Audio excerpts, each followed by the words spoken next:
ठहराव नहीं दिया, लोग बहुत ज्यादा परेशान है। हम लोग लगातार मांग कर रहे हैं, कोई नई मांग नहीं कर रहे हैं। जो चारों ट्रेनें बंद हुई हैं केवल वही मांग। नया ज्ञापन नहीं है, हम लोग सैकड़ों ज्ञापन दे चुके हैं। वास्तव में कोरोना काल में जो ट्रेनें बंद हुई थी उनके संबंध में, मुरी, लिंक, महानंदा और संगम के संबंध में हम लोगों ने ज्ञापन दिया है और सैकड़ों ज्ञापन दे चुके हैं। आखिर क्या वजह है कि यहाँ पे ट्रेनों का ठहराव नहीं दिया जा रहा है?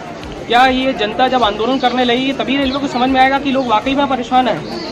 और ये जो मैं माननीय रेल मंत्री से कहना चाहूँगा, आपके यहाँ जो इनकॉम्पिटेंट अधिकारी बैठे हुए हैं ना, उन्हें लात मार कर बाहर कर दीजिए, क्योंकि जनता परेशान है। वो लिखकर भेजते हैं कि यहाँ की इनकम नहीं, जब यहाँ ट्रेनें नहीं होंगी तो लोग यहाँ पिकनिक मनाने तो आएंगे नहीं, जो टिकट लेके स्टेशन पर बैठेंगे आके। सीधी सी बात है, जब ट्रेनें होंगी तभी लोग यहाँ पर आएंगे। आपने यहाँ पर ट्रेनों का ठहराव नहीं दिया, लोग बहुत ज़्यादा परेशान हैं। हम लोग लगातार मांग कर रहे हैं, कोई नई मांग नहीं कर रहे हैं। जो चारों ट्रेनें बंद हुई हैं केवल वही मांग कर रहे हैं। बर्तन व्यापारिक नगर है, यहाँ का व्यापार बिल्कुल शून्य हो चुका है।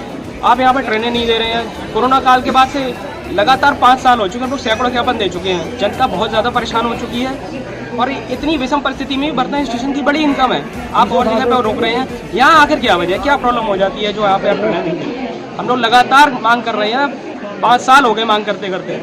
आप समझिए, लोगों की परेशानी समझिए। ऐसी स्थिति ना आने दीजिए कि यहाँ पे लोग आंदोलन करने को मजबूर हो जाए, अनशन करने को मजबूर हो जाए। मैं नहीं चाहता हूँ कि लोग जनता क्यों परेशान हो आखिरकार।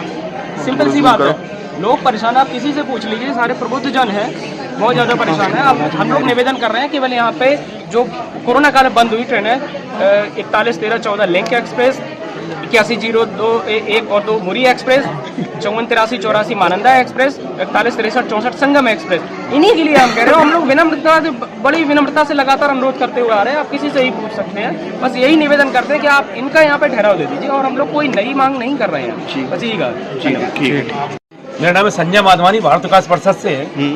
तो जब ये ट्रेनें रोकी गई थी कोरोना काल में, उस टाइम पे ये कहा गया था ये ट्रेनें अस्थायी रूप से स्थगित की जाती है, रोकी जाती हैं।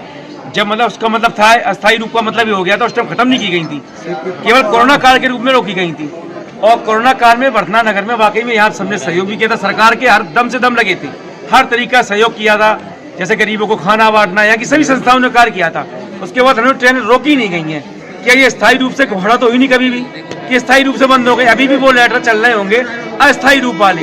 अतः इसको पुनः बहाल किया जाए और उसमें कोई भी राजनीतिक हस्तक्षेप न हो। ट्रेनें जैसे बंद की गई थी, कोई नेता बंद करवाने नहीं आया था, रुकवाने आया था कभी भी, उसी हिसाब से रोकी जाए। कोई भी नेता झंडी मंडी दिखाने ना आए। जिस तरीके से बंद हुई थी उसी तरह से घोषणा हो जाए, ट्रेनें रुक गई, बात खत्म। जी।